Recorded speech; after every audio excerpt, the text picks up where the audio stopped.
करेंगे कि Node.js जो है वो क्या चीज़ है।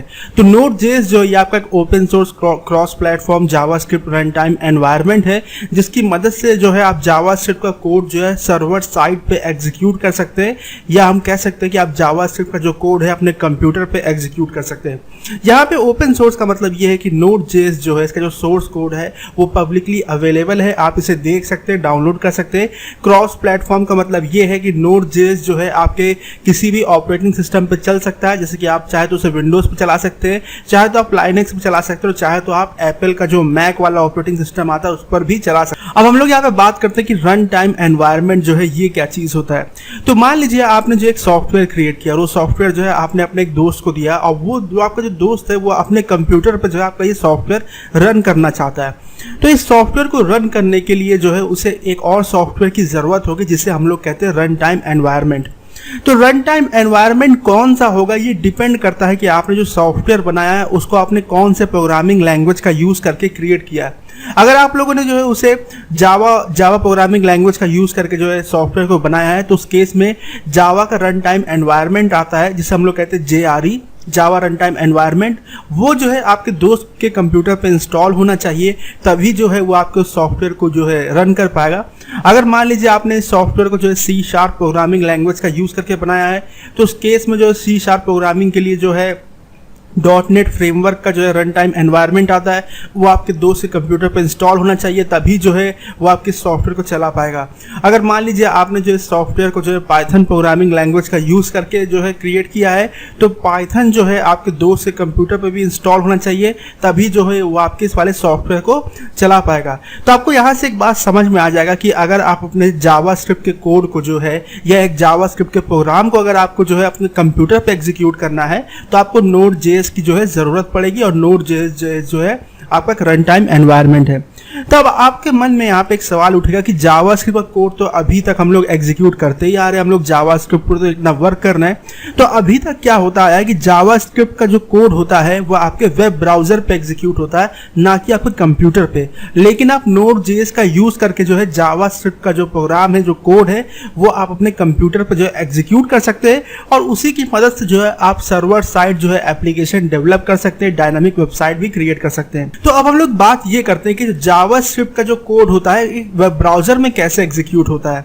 तो हर एक वेब ब्राउजर के अंदर जो है जावास्क्रिप्ट का इंटरप्रेटर मौजूद होता है, जैसे कि मोजिला फायरफॉक्स में स्पाइडर मंकी करके जो है जावास्क्रिप्ट का इंटरप्रेटर मौजूद होता है, जिसकी मदद से जो है जावास्क्रिप्ट का कोड एग्जीक्यूट होता है। माइक्रोसॉफ्ट एज करके जो वेब ब्राउजर आता है उसके अंदर जो चक्रा करके जो है एक जावास्क्रिप्ट का इंटरप्रेटर मौजूद होता है, उसकी मदद से जो है जावास्क्रिप्ट का कोड एग्जीक्यूट होता है। अगर आप लोग जो है क्रोम वाला वेब ब्राउजर का यूज कर रहे हैं, तो उसमें जो है गूगल का जो V8 करके जो इंटरप्रेटर आता है जावास्क्रिप्ट का, वो मौजूद होता है, और उसकी मदद से जो जावास्क्रिप्ट का जो है कोड एग्जीक्यूट होता है। चाहे आप कोई भी वेब ब्राउजर का यूज करें, जैसे कि ओपेरा हो गया, सफारी हो गया, या फिर मोजिला हो गया, माइक्रोसॉफ्ट एज हो गया, क्रोम हो गया, सबके अंदर जो है जावास्क्रिप्ट का एक इंटरप्रेटर होता है, और उसी की मदद से जो है जावास्क्रिप्ट का कोड एग्जीक्यूट होता है। अब हम लोग यहाँ पे बात करते हैं कि जो Node.js उसका जो फीचर्स है वो क्या है। तो Node.js जो है वो आपका एक्सट्रीमली फास्ट है। Node.js को जो है जिन लोगों ने बनाया है उन लोगों ने क्या किया है कि गूगल क्रोम करके जो वेब ब्राउजर आता है उसके अंदर जो V8 करके जो जावास्क्रिप्ट इंजन होता है, उसको इन लोगों ने जो है C++ प्रोग्रामिंग लैंग्वेज का यूज करके डेस्कटॉप एप्लीकेशन के तौर पे बना दिया। तो इससे क्या हुआ कि अब जो है आपका जो जावास्क्रिप्ट का इंटरप्रेटर था वो आपके कंप्यूटर पे आ गया। तो अब आप Node.js की मदद से जो है आप जावास्क्रिप्ट का कोड जो है अपने कंप्यूटर पर जो है आप एग्जीक्यूट कर सकते हैं। और ये जो जावास्क्रिप्ट का जो इंजन है, जो V8 इंजन जो है, ये आपका काफी फास्ट है, तो इसीलिए जो Node.js भी आपका काफी ज्यादा फास्ट है। Node.js में जो इनपुट आउटपुट होता है वो आपका एसिंक्रोनस और इवेंट ड्रिवन होता है। एसिंक्रोनस का मतलब क्या है वो अब हम लोग समझते हैं कि Node.js के अंदर जितने भी लाइब्रेरीज मौजूद है और उनके अंदर जितने भी APIs मौजूद है वो सब के सब एसिंक्रोनस है। API का फुल फॉर्म जो होता है वो होता है आपका एप्लीकेशन प्रोग्रामिंग इंटरफेस, और इसका मतलब होता है इनबिल्ट फंक्शन। तो जैसे कि मान लीजिए Node.js के अंदर जो है एक लाइब्रेरी मौजूद है जिसका यूज किया था फाइल को रीड एंड राइट करने के लिए, तो उसमें जो इनबिल्ट फंक्शन जो मौजूद है उसे हम लोग API कहेंगे।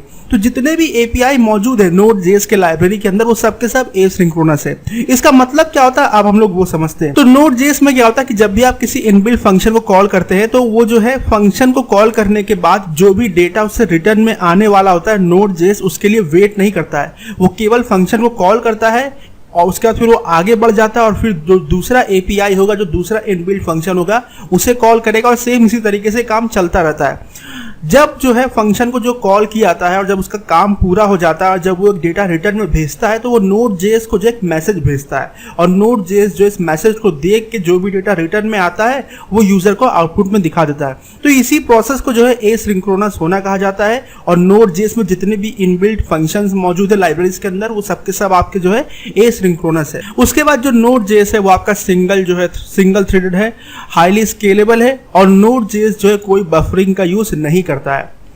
अब हम लोग यहाँ पे बात करते हैं कि Node.js पे वर्क करने के लिए जो आपको कौन कौन से सॉफ्टवेयर चाहिए। तो Node.js पे वर्क करने के लिए सबसे पहले तो आपको कंप्यूटर पे जो Node.js का जो सॉफ्टवेयर है वो आपके कंप्यूटर पे इंस्टॉल होना चाहिए। Node.js का कोड लिखने के लिए हम लोग NetBeans IDE का यूज करेंगे, तो वो भी आपके कंप्यूटर पे इंस्टॉल होना चाहिए। और NetBeans IDE जो है ये आपका जावा प्रोग्रामिंग के लैंग्वेज का यूज करके बनाया गया है, तो इसके लिए आपको कंप्यूटर पर जावा JRE यानी कि जावा रन टाइम एनवायरनमेंट भी मौजूद होना चाहिए। NetBeans IDE को आपको अपने कंप्यूटर पे कैसे इंस्टॉल करना है इसका जो है वीडियो का एक लिंक आपको इस वीडियो के डिस्क्रिप्शन में मिल जाएगा, और जावा JRE को भी कैसे इंस्टॉल करना है इसका भी जो है वीडियो का लिंक आपको इस वीडियो के डिस्क्रिप्शन में मिल जाएगा। और Node.js को आपको जो है इंटरनेट से डाउनलोड करके कैसे इंस्टॉल करना है वो मैं आपको आगे की वीडियोस में बताऊंगा। और यहाँ पर मैं आपको एक बात और बता दूं कि अगर आप Node.js का यूज करके डायनामिक वेबसाइट क्रिएट करना चाहते हैं तो उस केस में जो है Node.js का एक लाइब्रेरी आता है जिसे कहते हैं Express.js, उसका यूज करके जो है आपको डायनामिक वेबसाइट आप क्रिएट कर सकते हैं। और Express.js पे कैसे वर्क करना है इसके लिए भी जो मैं एक अलग से ट्यूटोरियल सीरीज क्रिएट करूंगा। और यहाँ पर अब हम लोग बात करते हैं कि Node.js पे वर्क करने के लिए आपको क्या क्या आना चाहिए। तो आपको जो जावास्क्रिप्ट आना चाहिए, आपको जो है HTML का थोड़ा सा नॉलेज होना चाहिए और JSON के बारे में भी आपको थोड़ा सा नॉलेज होना चाहिए। तो अगर अभी तक आपने मेरा चैनल सब्सक्राइब नहीं किया तो कर लीजिए, जिससे कि सारे फ्यूचर अपडेट्स आप तक पहुंचते रहे। और ये वीडियो देखने के लिए आपको